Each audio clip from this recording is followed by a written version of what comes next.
What is up, everyone? Welcome back to the Leadership Locker. This is the third episode with Eliza and I, which we'll be doing Tuesdays, sharing all our entrepreneurial knowledge and ongoings and what has been happening during the journey of this awesome company. And today we are going to get into technical proficiency and why that doesn't mean you're a master at something. I'm not going to waste much time. Let's go get it.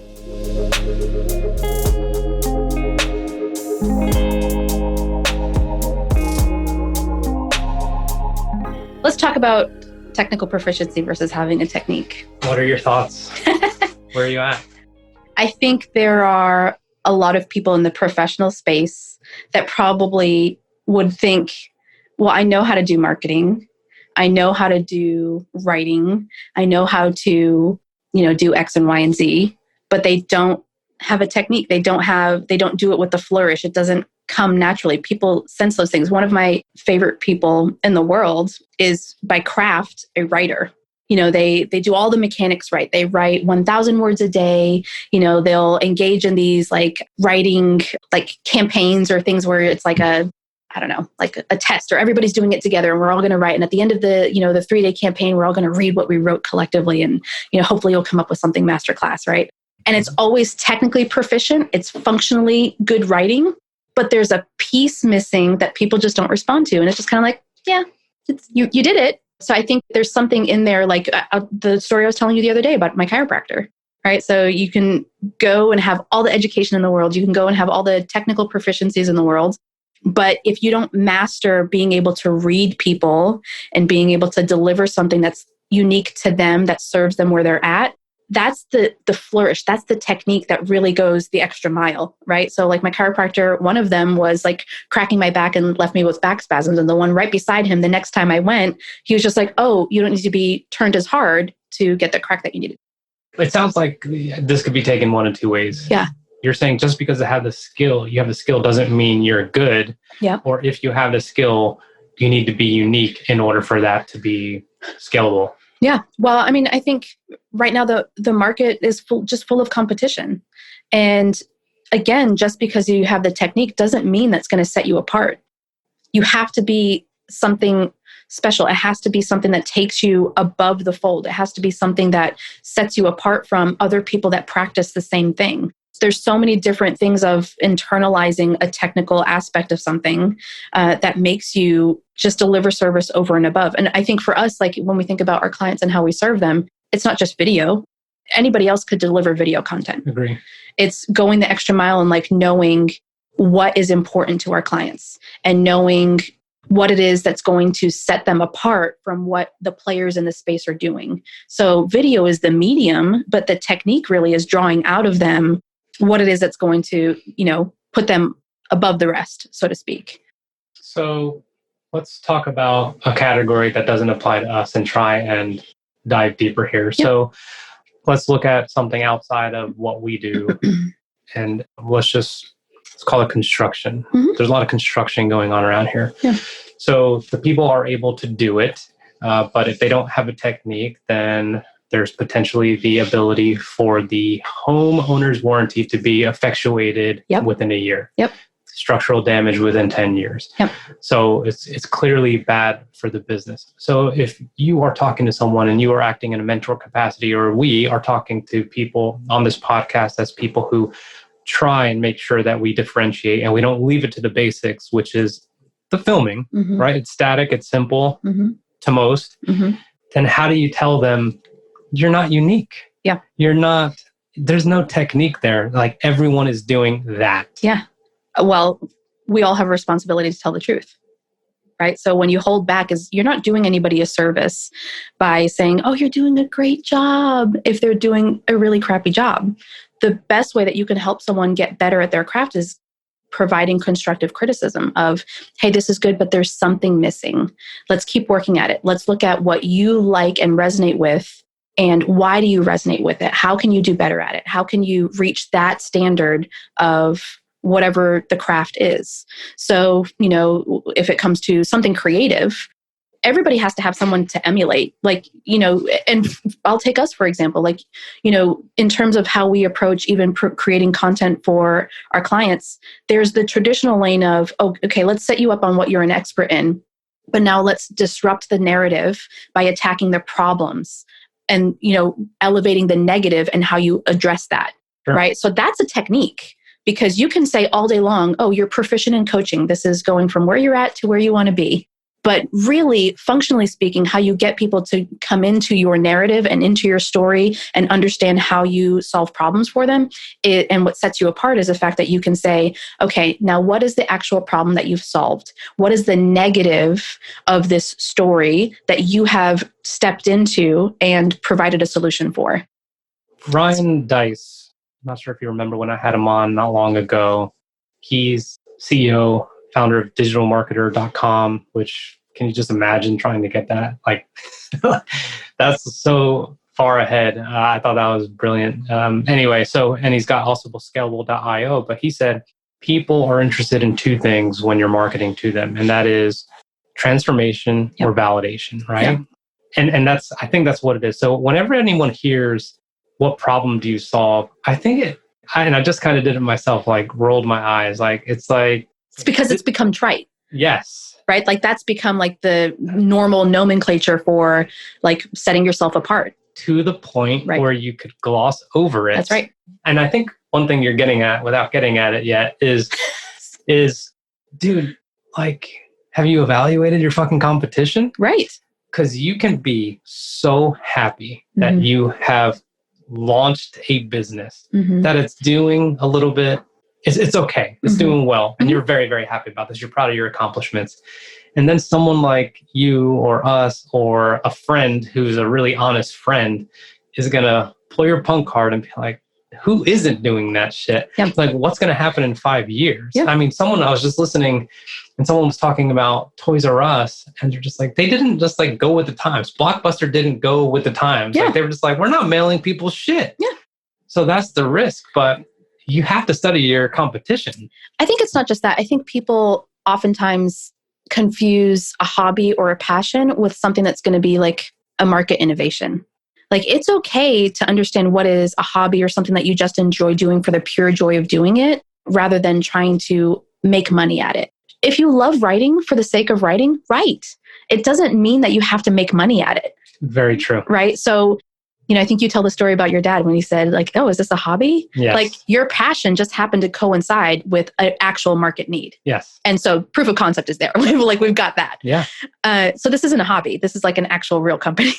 Yeah. But I think that's also another thing of self-actualization and understanding, like, you know what? If everyone around me who looks at my work or the things that I'm passionate about and says, that is solving a problem and you can serve people with that, pay attention to that. However, if people only give you constructive criticism, that's worth paying attention to as well. It could be something where you're not quite there in terms of what the market is telling you can solve, but it may be something that just keep working at it. It could be just a hobby for now. Keep working at it. If it's something you're passionate about it, do it in your spare time, but recognize it has a certain place.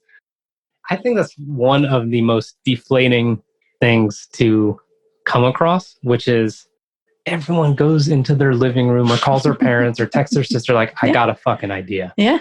And it's just... Listen, I'm going to tell you, everyone has a book. Not everybody needs to be published. Right? It's like... All our clients need to be published. Yeah, that's right.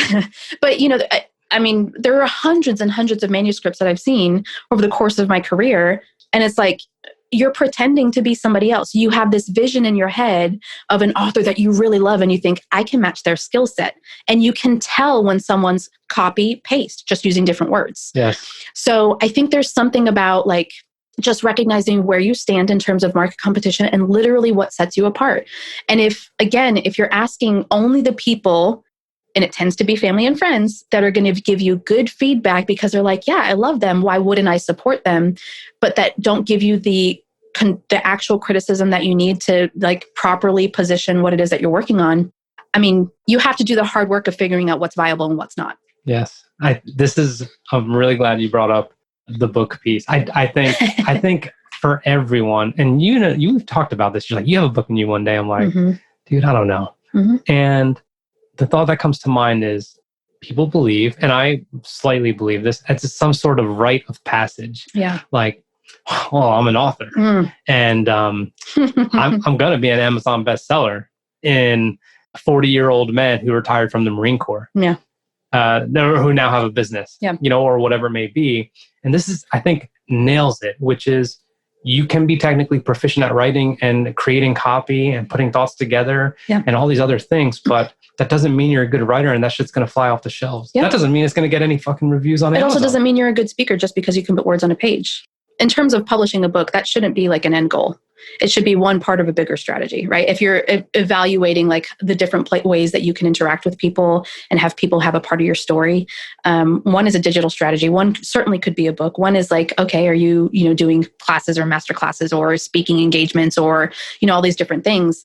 So certainly, a book has its place, but it shouldn't be like your be all end all unless you envision yourself as like this reclusive writer who just stays in a cabin in New Hampshire for, 360 days a year, just writing your brains out. Like that's the epitome of like the writer's struggle. But generally speaking, most people aren't like that. They've heard enough about people around them who are like, yeah, you should write a book. Right. But and this goes obviously for everything. So I know we kind of got into writing a book, but this goes into whatever it is your service or product may be. Pat Flynn, who I've interviewed, author of Superfans, Smart Passive Income podcast, amazing guy. He said, I just want to kind of give a different aspect of what we're saying because it sounds all negative, but we're just being honest. Yeah. Just because everyone's doing it also doesn't mean you don't have to do it because you don't want to be the first. Yeah. Because someone is going to be like, oh, I'm going to cook that shit up. And I'm going to 10x that because I have maybe the finances, I have the personnel, I have the connections or whatever. But what you can do is if that product or service exists in the marketplace, that also means that you have a ton you could study. Yeah. And you can be like, I'm pretty creative. If they only did this would be the difference. I think Tom Bilyeu, when he talked about protein bars and he's like, protein bars that actually taste good and aren't fucking sugary and bad for you. and it did really well. Yeah. I was just actually thinking about why you were talking about that is Joe Rogan was doing this podcast once and I remember watching this clip and I was like, oh, that's so true. So you never want your kid to be the first one to discover that Santa Claus isn't real. Right? Like you never want your kid to be the one that had like their illusion is shattered. They, somehow came across it. Because guess what? They're going to tell the kids behind them and they're going to ruin it for everybody else.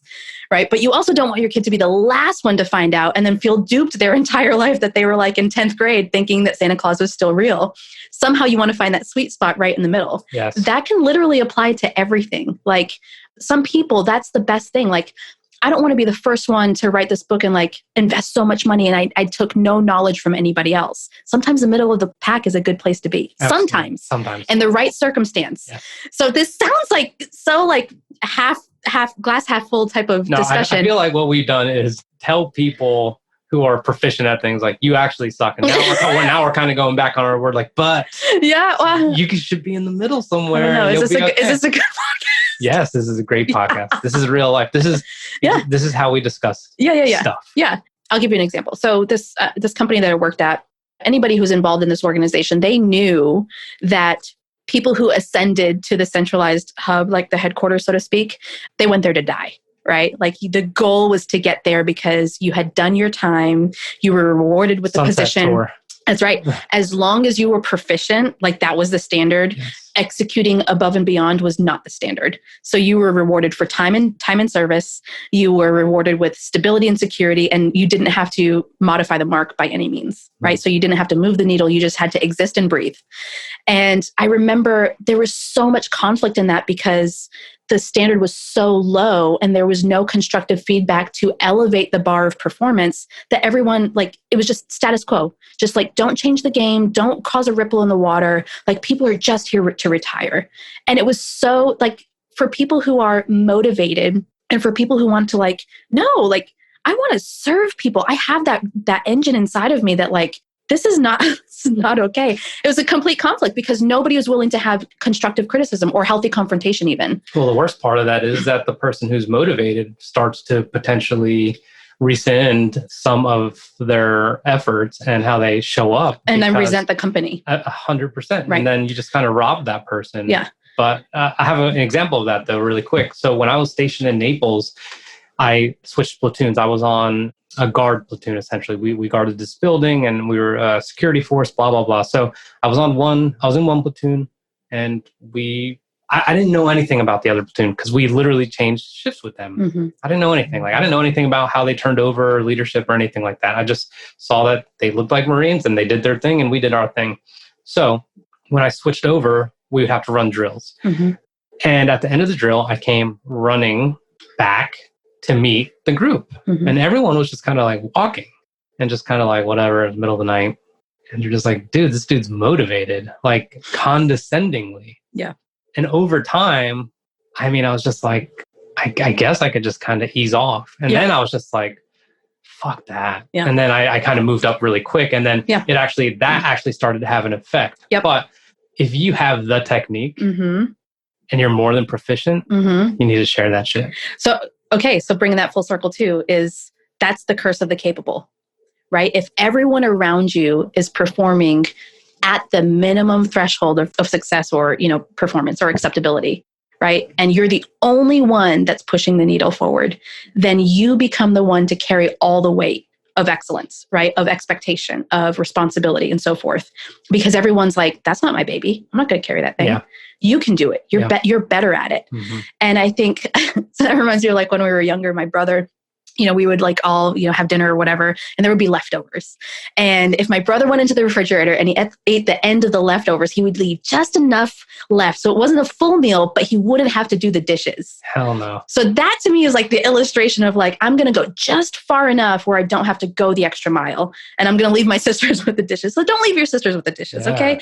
And that's what causes fatigue. That's what causes burnout. That's like all the different things that, force people into like, resenting where they're sitting. Yep. Of like, I'm ready for a transition because I can't carry this weight alone. And the organization itself is not going to support me in leveling up across the board, and I think that's something that I think a lot of people maybe don't recognize, or they're just like, okay, like I am above the fold, If you are technically proficient, you can have spurts or surges of exceptionalism or mm-hmm. technique, but you really want to live in just proficient. Right. And that's why it's not sustainable for those people. And I think that's really important. So I'm going to put you on the spot right now. We're going to end this podcast, but you are going to tell everyone who this podcast is sponsored by and just some quick information. Well, this podcast is sponsored by Rich Cardona Media, where we support C-suite executives and entrepreneurs with video branding to help them tell their stories and impact their space, I guess. Yeah. We need a better one-liner.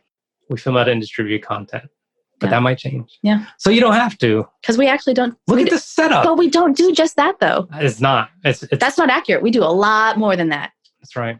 We'll fix that. Branding 101. But you can email us if you want. Eliza at richcardonamedia.com, Rich at richcardonamedia.com. Yeah. We're looking to take content creation and strategy off your plate altogether. Mm-hmm. And if you listen to the two of us, if you're a fan of anything we've had to say, then I think you know that we have a technique. Yeah. This is not about proficiency. So we will see you next time. Thanks for joining. If you got anything out of this, you know the deal. Please leave a review, rate it, give us some feedback, DM us and tell us that was awesome or that was horrible. We could take it, and we will see you next time.